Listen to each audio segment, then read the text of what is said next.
Today we have the 2023 Toyota Corolla Cross Hybrid, and last year when I saw the regular Corolla Cross, I 100% thought it would be worth waiting for the hybrid, and that's true. Not only is this hybrid way more efficient, it has more power, it drives a little bit better, and it's got a little bump in features inside as well. There's just one little drawback in terms of cargo space, but overall this hybrid does a really nice job. We'll take a full look at the exterior, the interior, and get it out on the road for a test drive, and I'll tell you what kind of MPGs I've been getting. All right, y'all, let's take a look at the exterior details of this hybrid. So the trim levels with the hybrid are different. You just have the S, SE, and XSE, and we have the top end XSE here. Aside from being smaller than the RAV4, one big bonus is that you're gonna save a few $1,000s if you go for the Corolla Cross, depending on the trim level, over the RAV4.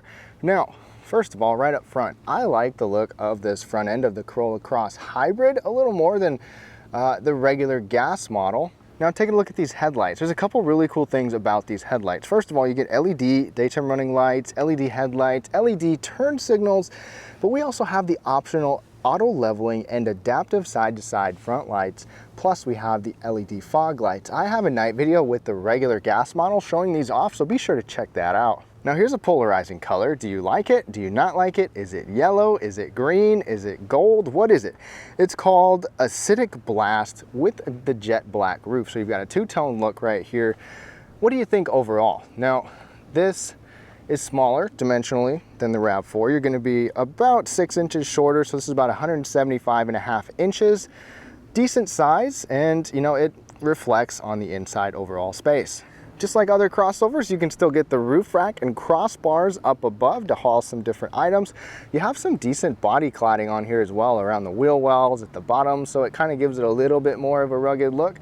And you're going to find LED taillights back here with the LED turn signal as well. It's actually a red turn signal instead of amber, which kind of throws me off for the RAV, or for Toyota in general. And then you got the black badging back here with the XSE, Hybrid, Corolla Cross, and the black Toyota logo. Now let's take a look at the cargo area. One thing about the Corolla Cross is you can option up and get a power liftgate. That's not always a feature on crossovers this size, so something you can get if you want. Otherwise it will be manual standard.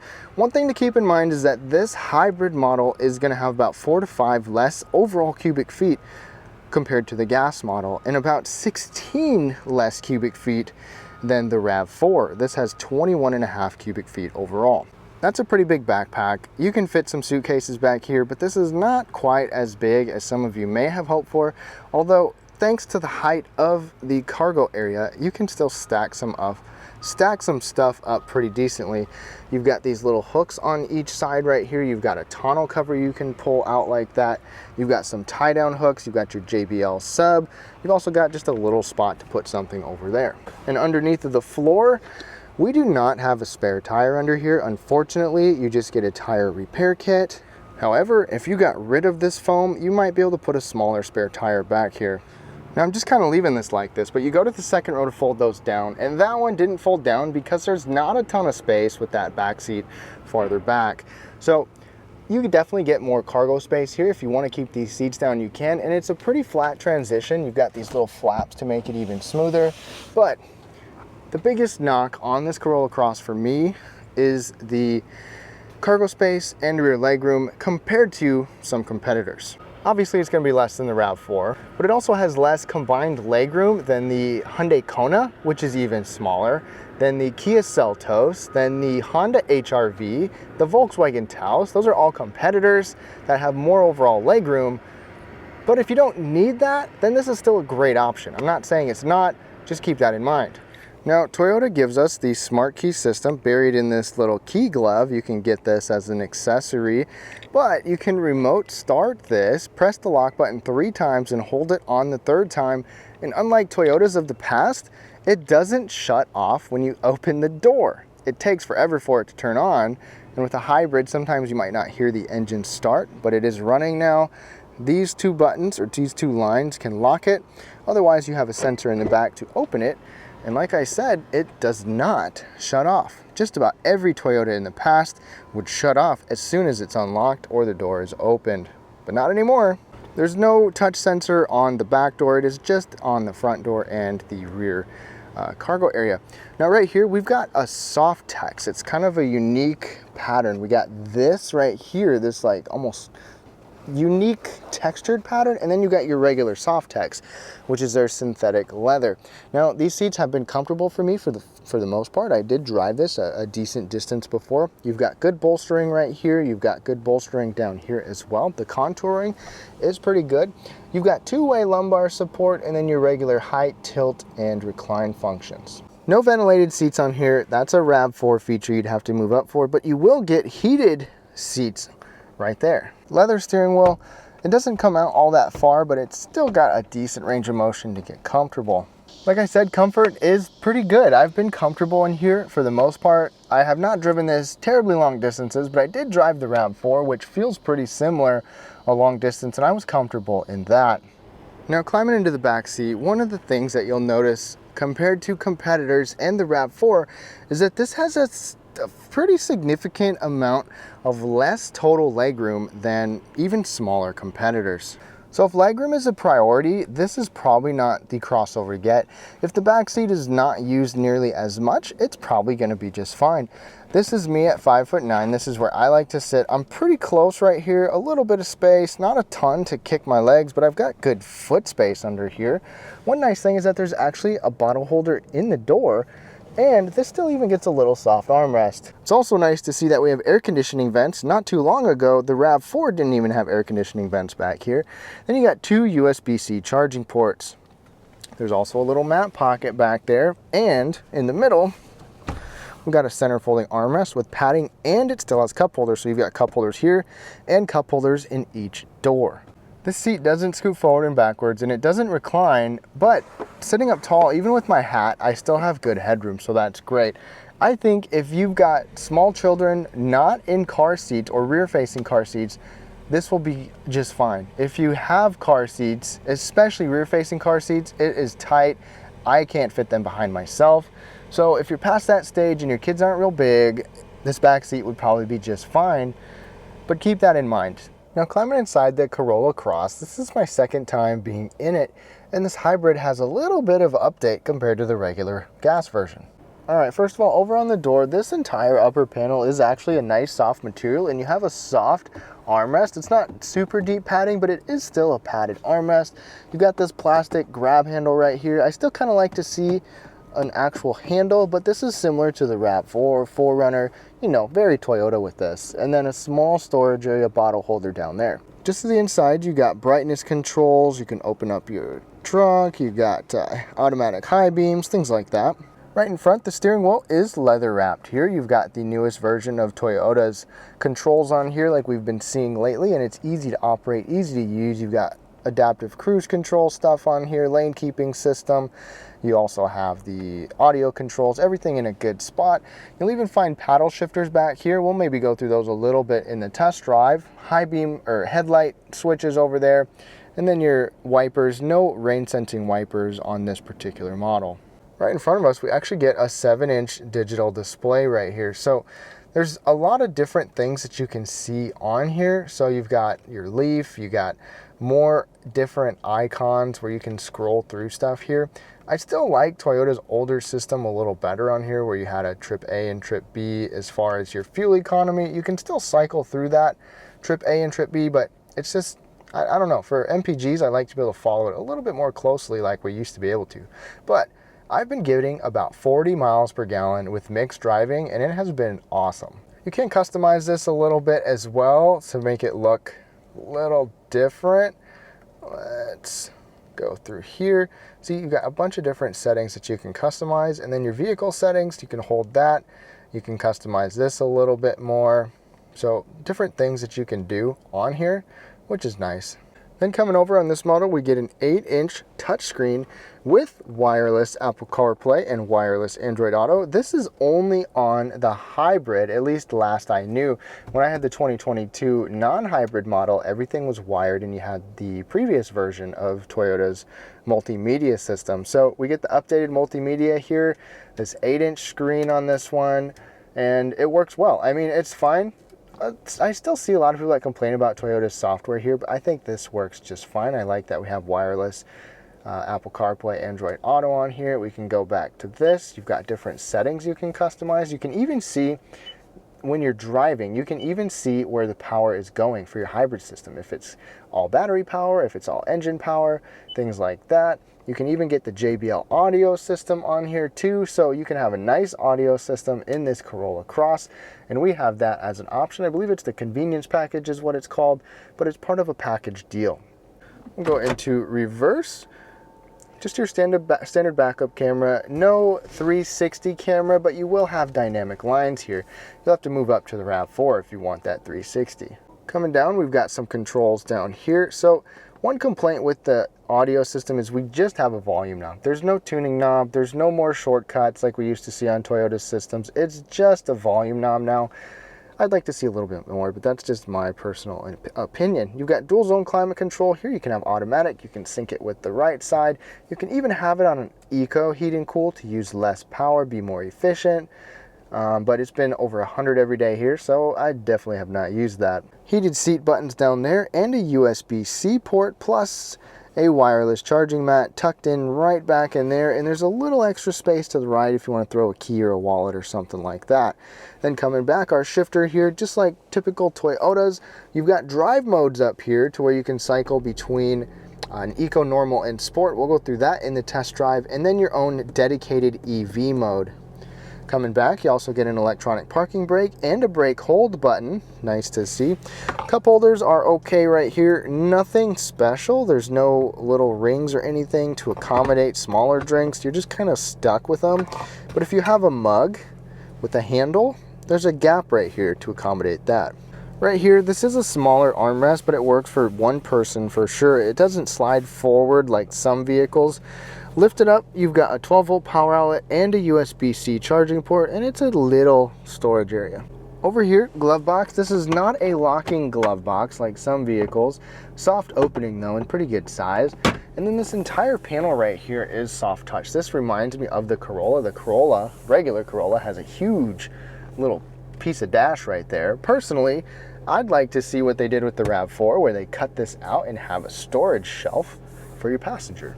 Right up here, we get an automatic dimming rearview mirror on this particular model. This does not come with garage controls, but you can option up for garage controls, I believe.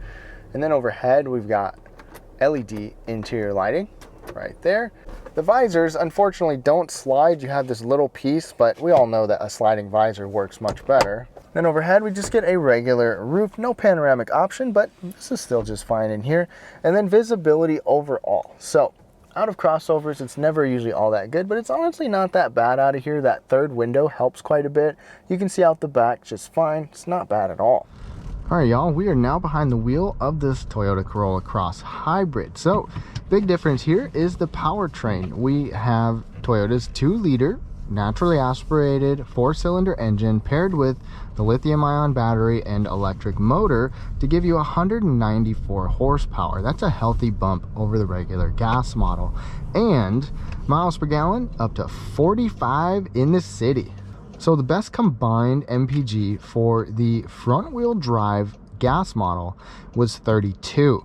In this all-wheel drive hybrid model, the combined MPG is 42, and I have averaged 40 overall with quite a bit of highway driving, and I've been very pleased with it. I mean, it's not hard to get good efficiency in these Toyotas, and the Toyota hybrid system is so smooth. They've just done such a great job implementing this into all their different vehicles. On the screen right here, I have where you can see the state of the battery and whether or not power is coming from the battery or from the engine. So now it's coming from the engine, and now it's supplying power to the battery, and the battery can power the rear wheels. So you've got all-wheel drive, front wheel, engine, rear wheel, battery. The front wheels can also be battery as well, but that's just the way it works here. You also have a dedicated EV mode. It is for low speeds only. It's not like pure EV cars, but you can do a low speed through a neighborhood or something in EV mode, or if you're in like a drive-through or something like that, you can be in EV mode, and as long as you don't push on the accelerator real hard, you'll be just pure electric power. Right now we're at a balance. You can see on your display, it will kind of coach you and teach you how to get the most efficiency out of here possible. Like right now the engine is off. and it's just battery power. If I get on the accelerator a little bit,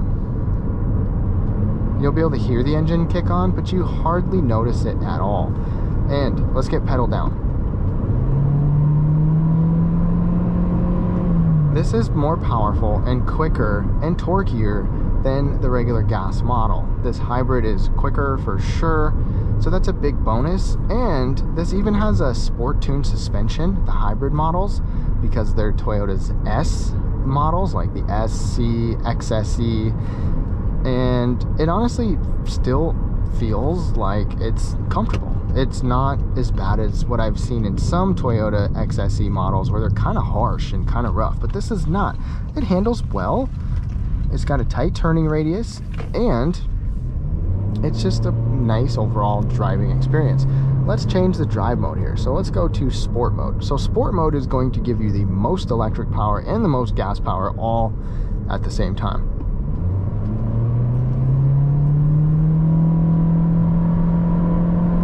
And there's up to 60. It's not bad. You also have, on the contrary, you have an eco mode, which of course is going to kind of dull everything out, try to get as much electric power and the least amount of gas power as possible. I'd like to keep it just in normal mode most of the time, and the computer does a good job on its own making sure you get good efficiency in here. The handling is fine as well. I mean, the steering is still sharp enough, especially for this category of vehicle and this price of a vehicle. This price is pretty steep for a Corolla Cross. I am a little surprised at the overall price, but if you decked out a RAV4 hybrid, you would be north of $40,000. So I guess it just depends on what you're looking for. Now, like I had said before, as long as the rear backseat space and cargo space aren't deal breakers, I think you should get this over a RAV4 hybrid because it's more efficient. It still drives just fine. It's got a fair amount of features. It just doesn't have quite as much overall space as you'd expect, but hey, I mean, you're not paying as much either. One complaint with the Corolla Cross and even the RAV4, the last time I was in the RAV4 at least, is that they have a fair amount of road noise that gets in. So especially on road surfaces like this that are kind of rougher textured, there's a whole lot of road noise that gets in here. Toyota doesn't really do anything to make it quiet. Competitors are quieter than this, but if you can get past that, then I don't think you'll mind it. If you're on the interstate, you still get some road noise and wind noise, and you could change out your tires, but just keep it in mind. But overall, I like the Corolla Cross, especially this hybrid model. I feel like this just stands out so much more than the regular Corolla Cross. This even gets the upgraded Toyota Safety Sense system with the radar cruise control, lane keeping, emergency braking, things like that. It is the next level safety system compared to the gas model. So upgraded in multiple areas for this hybrid. Let me slow down a little bit here. I'm gonna put us in EV mode. Gotta be, I think, under like 24, 25. Now we're in EV mode. Ooh, and it tells me, it pretty much tells you like what your threshold is with the throttle. You can't push on the throttle that much, but you can coast. Oh, I just exceeded my speed, so I went too fast. But you can put it in EV mode, and like I said, stay at low speeds and just use battery power at least for a little bit. So to wrap things up on this Toyota Corolla Cross, it was definitely worth the wait to get this hybrid model. The regular Corolla Cross just seemed unoriginal. It lacks a couple features that this one does. It's not as efficient as some competitors or even the RAV4, but this Corolla Cross hybrid really just does a nice job. Even though it's so similar, it just does a little bit better in the things it needs to, and this MPG is fantastic. So is this a viable option over the RAV4? Well, if you don't need as much cargo space or the second row legroom, yeah, because you still get great efficiency, you still got similar features, a similar layout and ecosystem like you're used to with Toyota, but it's a little smaller footprint. It's got great efficiency, like I've already said multiple times, and it's just Toyota. So let me know what you think down below. Would you go for this Corolla Cross, the gas model, the hybrid, or the RAV4?